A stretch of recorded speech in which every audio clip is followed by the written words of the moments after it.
Pemirsa, presenter Kartika Putri merasa kecewa setelah pertemuannya dengan Dr. Richard Lee gagal lagi. Ya, mediasi yang ketiga kalinya digelar pada Rabu kemarin di Polda Metro Jaya tidak berjalan sesuai rencana lantaran Richard Lee tak bisa hadir. Walhasil, Kartika yang ditemui mengungkapkan perasaannya. Jadi dengan Perkat Kapolri diwajibkan adanya mediasi, lalu ini sudah yang ketiga kalinya. Yang pertama dijadwalkan oleh pihak kepolisian, tapi beliau tidak hadir. Yang kedua juga tidak hadir tanpa kabar kalau saya tidak salah. Lalu yang ketiga, saya atas permintaan dari pihak terlapor. Saya pulang di tanggal 12, maka saya percepat kepulangan saya ke Indonesia. Dari Yaman itu saya pulang tanggal 8 malam. Gitu. Tanggal 8 saya percepat kepulangan saya ke Indonesia hanya untuk memenuhi mediasi hari ini dan menyambut etikat baik karena mediasi hari ini atas permintaan kuasa hukum dari pihak sana. Kekecewaan Kartika bertambah setelah mengetahui jika terlapor tak mau menghadiri mediasi dengan alasan Kartika baru pulang dari luar negeri. Padahal Kartika sudah 6 hari berada di tanah air. Selain itu, Kartika sudah berupaya menunjukkan itikat baiknya yang sengaja pulang ke Indonesia dari Yaman demi menyelesaikan masalahnya dengan Richard Lee. Itu sebabnya istri Habib Usman ini merasa dipermainkan.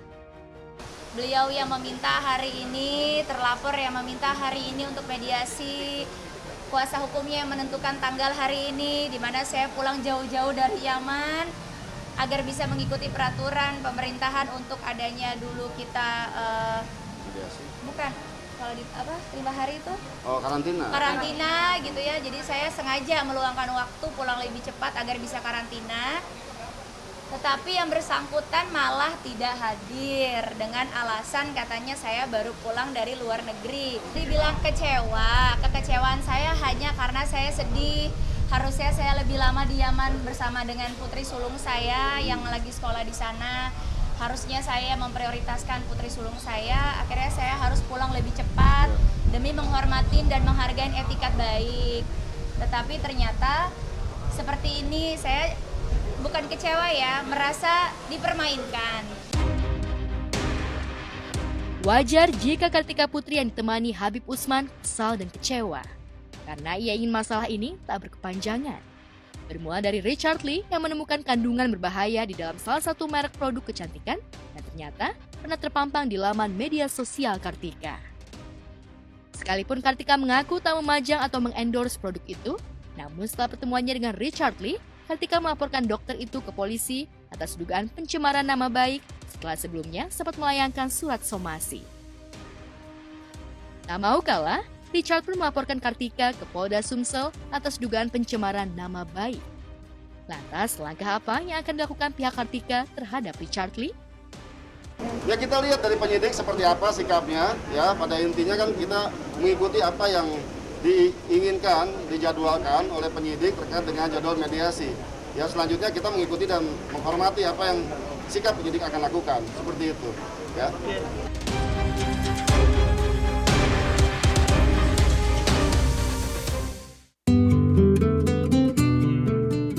Sementara itu, pasangan Rizky Syafarudin dan Nadia Mustika Rahayu kini sudah menjadi orang tua setelah putra pertama mereka lahir. Bayi lelaki yang diberi nama Bayi Haki Syakir Ramadan lahir pada hari Selasa sekitar pukul 10 pagi di sebuah rumah sakit di Bandung dengan berat 2,95 kg dan panjang 51 cm. Sayangnya kabar bahagia ini dibarengi dengan riwayat kesehatan sang ibu yang dinyatakan positif COVID-19. Akibatnya Nadia dikarantina dan belum diizinkan kontak fisik dengan bayinya. Rizky yang ditemui secara virtual mengakui jika kondisi Nadia memang kurang baik, sementara kondisi putranya dalam pengawasan medis. Kalau untuk ibunya udah positif, memang udah COVID karena dari awal sebelum lahiran, 3 hari sebelum lahiran memang sudah positif. Jadi memang duluan sih kalau bisa ibu gitu untuk ibunya dulu jadi bisa mengantisipasi mencari rumah sakit yang memang kita menangani COVID dan lahir. Mau untuk jadi di awal tadi memang negatif, Terus mau dipastikan lagi dengan PCR karena PCR itu yang akurat. Ketemu untuk ketemu mah kayaknya tadi ketemu sih, Rido tanya tadi udah ketemu, cuman nggak bisa ketemu lagi gitu karena kan memang adiknya sendiri positif gitu, jadi memang harus diisolasi karantina sendiri gitu.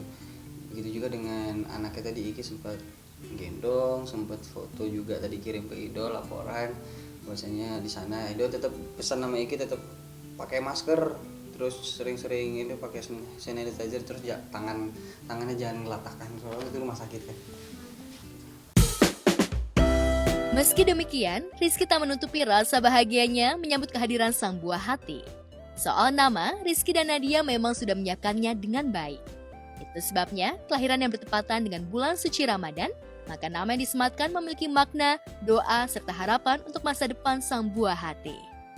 Ya, menjadi imam perawih haji yang baiklah, membawa keberkahan juga untuk semuanya. Terus kalau untuk Syaki itu sendiri, nama itu alhamdulillah ini dapat sendiri memberikan curahan kemaslahatan untuk keluarga dan orang lain insyaallah. Dan Ramadan itu sendiri pas kebetulan ketepatan di bulan suci Ramadan, jadi di Ramadan. Bukan hanya Rizky, kembarannya Rido Syafarudin juga terlihat bahagia atas kelahiran baby Syaki. Ia mengaku sangat ingin menemui dan memeluk keponakannya itu. Menurut Rido, keponakannya terlihat menggemaskan dan tentu saja ganteng. Sementara Iis Dahlia yang dianggap mama oleh Rizky dan Rido juga ikut berbahagia dengan mengucapkan, "Alhamdulillah, selamat ya Neng," untuk Nadia. Atas kelahiran baby Syaki, netizen pun menyebut Iis Dahlia punya cucu. Hari ini tanggal 13 April 2021 jam 9.33 lewat 33, alhamdulillah anak Iki lahiran keponakan Ido yang ke-17 ya, keponakan yang ke-17. Seneng banget Ido, sampai antusias banget, seneng. Terus anaknya juga ganteng, lucu, imut, wah keren. Beratnya 2,95 kg, terus tingginya 51 cm. Alhamdulillah lahirannya normal. Temen juga ngomong seperti itu ya. Alhamdulillah, nggak tahu ya kenapa ya, Ido seneng banget, asli Ido seneng dan kayak berasa kayak aduh enak banget ya, kayak udah punya anak, terus anaknya selamat, terus anaknya normal, ganteng pula, lucu pula, jadi pengen wah.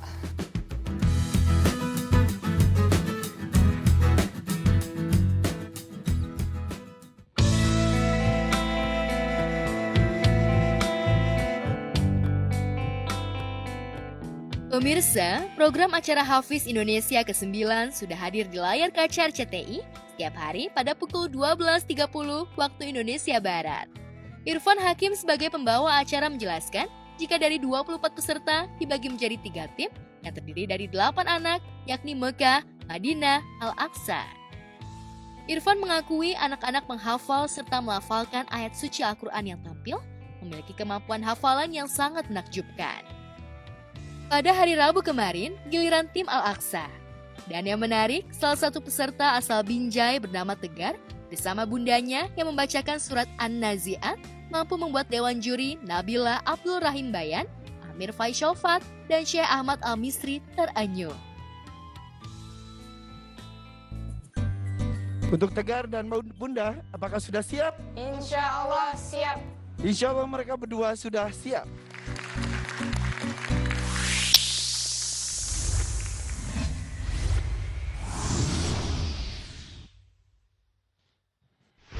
Silakan.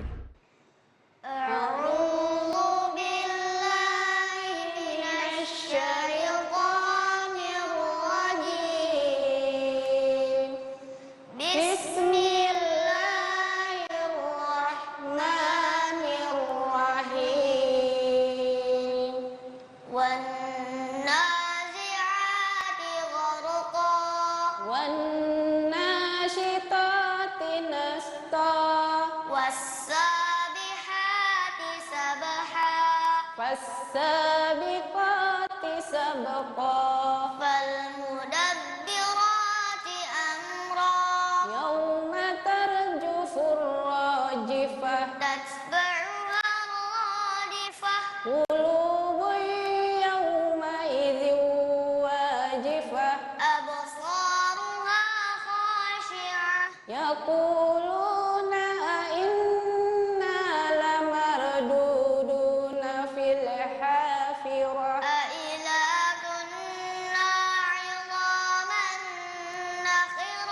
قالوا تلك إذا كرة خاسرة. Mendengar kisah bagaimana Tegar dari lahir hingga berusaha untuk berjalan, dikomentari sangat positif oleh Abi Amir. Bersama rekan-rekan juri, Abi Amir mengungkapkan doa khusus untuk Tegar. Hebat banget Tegar ya. Namanya Tegar dan benar-benar tegar. Ini kaki yang setiap hari buka lembaran Al-Quran, betul? Tegar gak bisa membalik halaman Al-Quran dengan tangannya, tapi bisa membalik halaman Al-Quran dengan kaki. Dan itu sama sekali tidak merendahkan Al-Quran. Sama sekali tidak menghina Al-Quran. Bahkan ini kaki yang penuh dengan kemuliaan. Allah berikan saya kesempatan untuk mencium kaki yang terus setiap hari pegang Al-Quran ini. Ya Allah, Masya Allah. Mudah-mudahan Tegar selalu tegar di dunia dan di akhirat. Pemirsa, kami duduk sejajar seperti ini karena kami merasa hina jika berada lebih tinggi dari beliau.